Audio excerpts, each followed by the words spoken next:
কমলা নিবাস ধারাবাহিকে পরপর টান টান মোড় এসেই যাচ্ছে। এই কিছুদিন আগে শ্রীনিবাসের দুর্ঘটনা দেখানো হলো, এবার ঝিনুকের জীবনে ঝড় উঠতে চলেছে।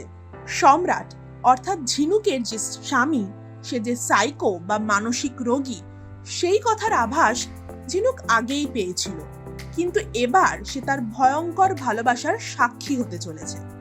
কি ঘটেছে?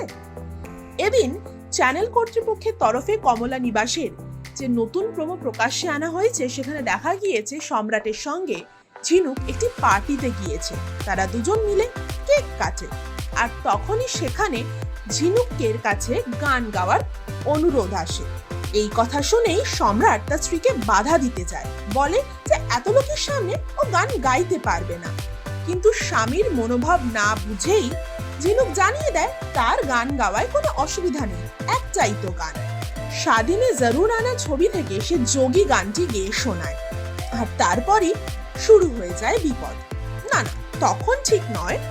বাড়ি ফিরে সে ঘুমিয়েও পড়ে। হঠাৎই মাঝরাতে সম্রাট তাকে ঘুম থেকে টেনে তোলে, বলে তাকে সেই গানটি শোনাতে। ঝিনুক কিছু না বুঝেই স্বামীকে গান শোনায়। গানটা শেষ হওয়ার আগেই সম্রাট আবার তার কাছে অনুরোধ করে সেই গানটি গেয়ে শোনানোর জন্য। একবার নয়, দুবার নয়, বারবার, একাধিকবার। স্বামীর এই আচরণে ঝিনুক বড়ই অবাক হয়। সে জানতে চায় সম্রাট কেন এরকম আচরণ করছে, কেন তার থেকে বারবার গান শুনতে চাইছে। কিন্তু সম্রাট কোনো কথারই সোজা উত্তর দেয় না। সে বলে যে তাকে গান শোনাতে হবে।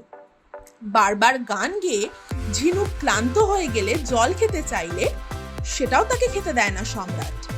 এভাবেই সে তার স্ত্রীকে সেই পার্টিতে গান গাওয়ার জন্য ক্রমাগত শাস্তি দিতে থাকে। এরপর কি ঘটবে, ঝিনুক কিভাবে এই অত্যাচারের হাত থেকে নিস্তার পাবে, সেটাই দেখার। এই বিষয়ে জানিয়ে রাখা ভালো, কমলা নিবাস ধারাবাহিকটি মাত্র কয়েক মাস হয়েছে শুরু হয়েছে, কিন্তু এরই মধ্যে নজর কেড়েছে কমলা নিবাস। কমলা এবং শ্রীনিবাসের সংসারের গল্প দেখানো হচ্ছে এই ধারাবাহিকে। এই দুই চরিত্রে রয়েছেন সোহিনী সেনগুপ্ত এবং দেবশঙ্কর হালদার। তবে তাঁরা ছাড়াও তাদের মেয়েদেরও সমান গুরুত্ব দিয়ে এই ধারাবাহিকে দেখানো হচ্ছে, এবং সেখানেই দেখা যাচ্ছে দেবাদ্রিতা বসুকে।